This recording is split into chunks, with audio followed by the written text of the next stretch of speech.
The whole "this product isn't for you" type of argument that's been going around Magic the Gathering for the past number of years and has become more and more relevant is a really frustrating one. And I kind of feel you. I'm on both sides of the coin with it. There are ways where the argument kind of makes sense that you can ignore a certain product, but a lot of times it just doesn't stand true. And it's become more and more of a problem with the onset of more Universes Beyond. I mean, heck, next year, I think a lot of people are forgetting that we are getting the Marvel Magic the Gathering set that is, I believe, like Modern, Legal, potentially even more formats earlier than that.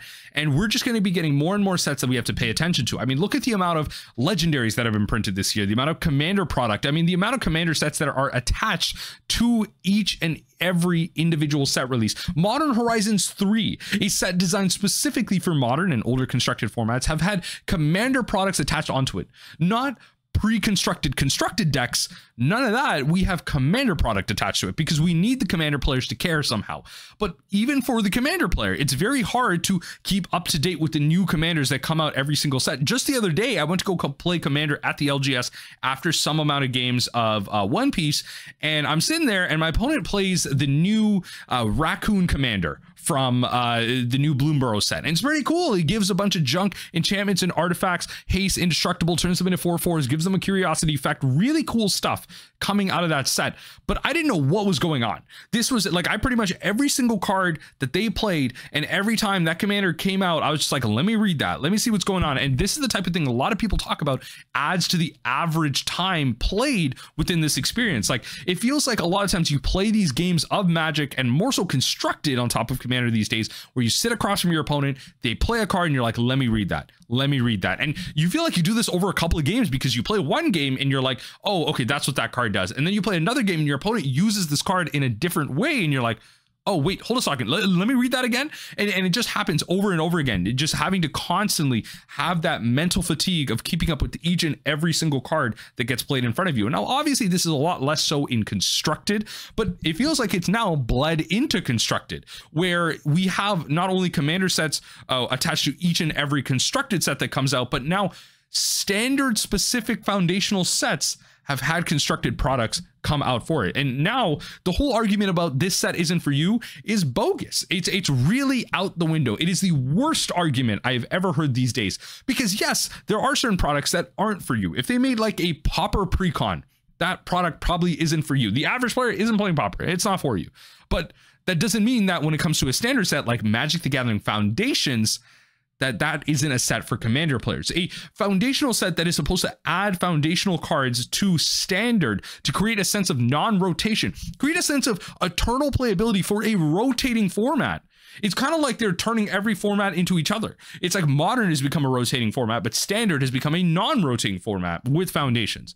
And these sets, Foundation has a commander product attached to it, which is the wildest thing, because now Standard sets, not just the regular releases, but these foundational sets, the in-betweens, everything is for every commander player. That means it's also affecting legacy players, that's vintage players. It's like every constructed format is now affected by standard, more so in many ways thanks to the commander design, the commander design philosophy. All of these cards are so hard to test in many ways for these constructed formats. And we've talked about how there is a limited testing for constructed formats and a lot less so for formats like Legacy and Vintage, and the downstream effects of a set like this releasing alongside standard could have long lasting effects. And now, you know, it's not like every card out there is breaking Legacy, breaking Vintage.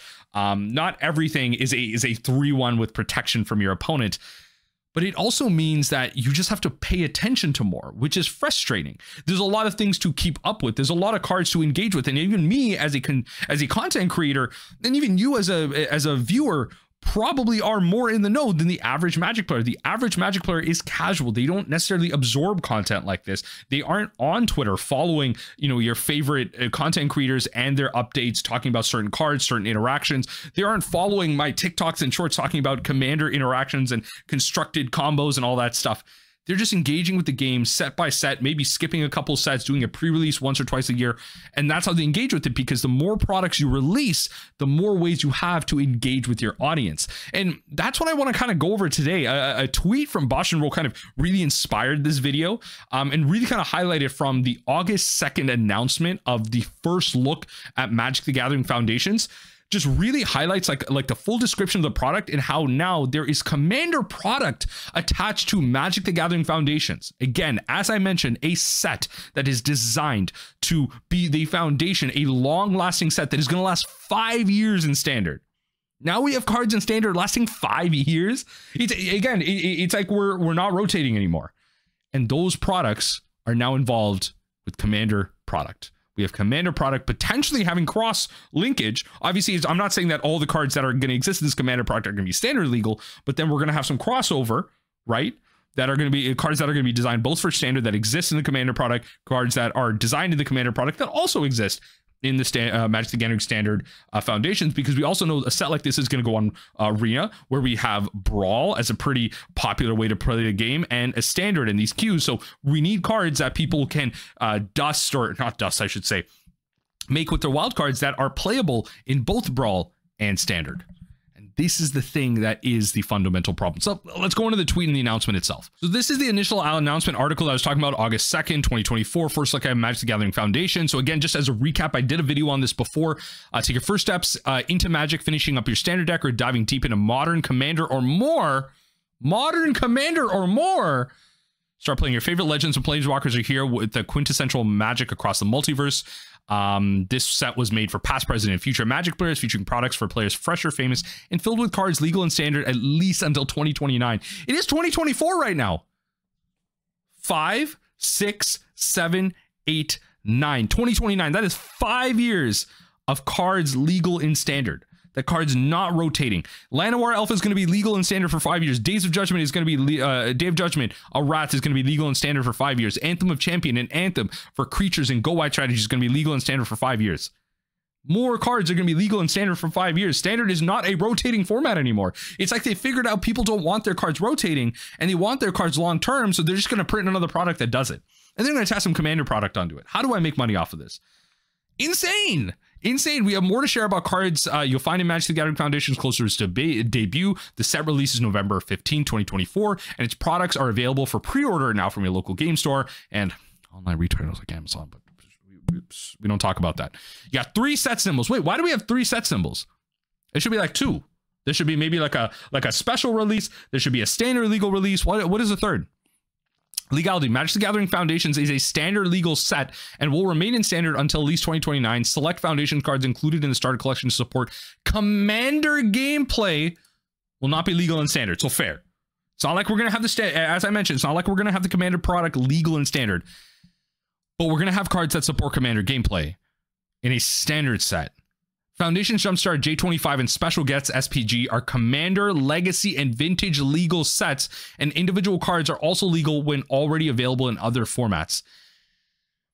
Why are there Commander products attached to a Standard format? It's like it's even worse than Modern Horizons 3, in my opinion.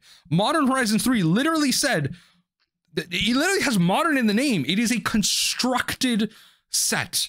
And it had 4 Commander precons, because not everything is for everyone. You can't say this set isn't for you anymore. You say, as a Commander player, as a constructed player, the set might not be for you. But as a Commander player, which is the majority of Magic players now, the set is for you. Everything is for you. Product fatigue? Too bad, too sad. Everything is for you. And I mean, they list a whole product guideline here, but you know, just kind of going to the tweet from Boston Roll here. Set designed to be the backbone of Standard until 2029. Set includes Commander cards that are not legal in Standard.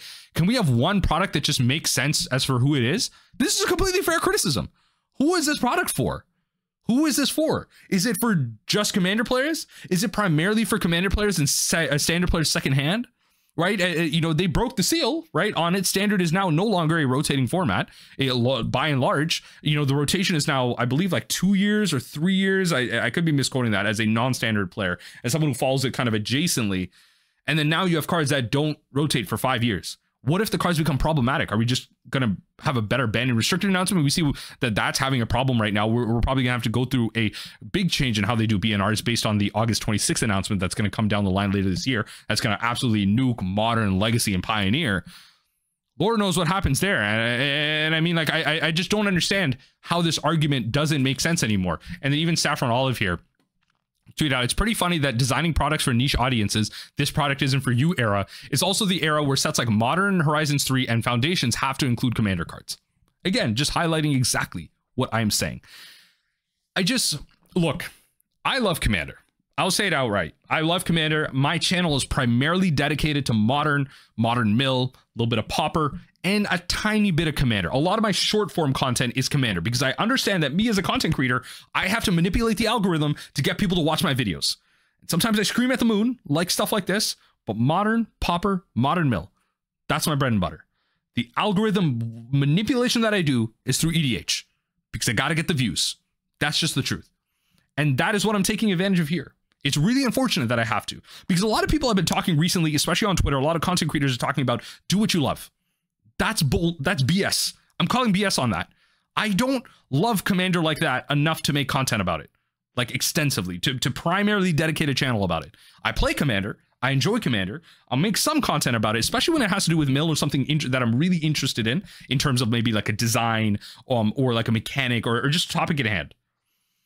But I don't primarily make stuff around it. Constructed content doesn't get as much views. It's more niche. You have to really have a personality for it, or you really have to have like an editing style for it, or just like fit a niche. And not everyone wants to hear me scream about Pauper or Modern Mill. So I make more generalist content, like stuff like this. And I make more Commander content to get the views. And I hate that. I don't get to make all the time, not all the time. I don't get to make the content that I love. That is because Commander, everything is for Commander players. So if everything is for Commander players, by and large, I should make more Commander content. But that's not necessarily what I want to do. I want to make Modern content. I want to make Pauper content, as again, Pauper being one of the best formats that any constructed player could play. I want to make content around those. But those don't get views. They just don't. Yes, my modern videos get views. My Modern Mill videos get more views as well. Thank you to everyone that watches those. My Pauper content still struggles a little bit, but I enjoy it. I will still play the format. I hate the fact that I can scream at the moon at a video like this about something to do with Commander, and it can just get a bunch of views. It's so easy, and I hate that. I want the Magic the Gathering content space and the information space and the product space to change. I know it won't, and I just have to adapt. I think many other content creators and viewers and people that engage with the game, not even on a content level, but at a game level, also have to adapt to something like this. Does this mean that you as a Modern player should go build an EDH deck and start getting involved in EDH pods? I'm not sure. I think so. I think as a way to engage with the game in a healthy way, I think you should play the game and access the game in different ways. I think you should. It creates a better outlook on the game. It gives you broader perspectives on what it means to enjoy the game and what it means to succeed at the game. It's not just about winning. It might just be building a great deck or having a great interaction with the group. It might just be about the gathering. And I think that's ultimately where everything lands here. It's unfortunate that it's like Magic the Gathering. We have a lot of the gathering. The Commander has kind of captured that. But it kind of feels like we're losing the magic.